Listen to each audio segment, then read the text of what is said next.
በስንቱ አልጋ ላይ እኮ ነው ያስኳቸው ሁለቱንም አልጋ ላይ ታዲያ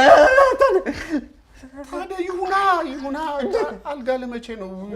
ወይ እንትን ይሆናል አልጋ ላይ አረፍ ብለው እየተጨዋወቱ እየተወያዩ ሊሆን ይችላል እኮ አልጋ ላይ ተወኝ በቃ ተወኝ ምንም ብትል አታጽናናኝም ተወኝ በቃ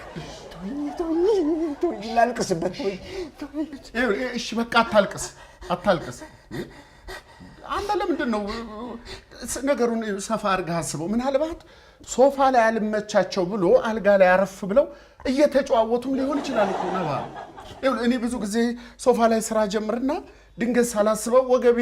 ይቅለበልብብኛል እነሱም እንግዲህ ሶፋ ላይ ወገባቸው ተቀለብልቦ አልጋ ላይ አረፍ ብለው ለመጨዋወት ለመወያየት አስበው ሊሆን ይችላል ክፉን ለምን ታስባለህ አንተ በስንቱ እርቃናቸውን ነበር እኮ እርቃናቸውን ነበር እርቃናቸው ይሁኑ ቢሆኑስ ምንድን ነው ችግሩ እንዴ ሞቋቸው ሊሆን ይችላል ሰሞኑ ሙቀት ልብ ብለዋል አይደለም ልብስን ቆዳህን አውልቃ አይደለም ለምንድን ነው ሰፋ አድርገህ ማታስበው ተቃቅፈው ነበር እኮ በስንቱ ተቃቅፈው ብርዱ የሰሞኑ ጉዳይ ታይቷል ይሄ ሰውዬ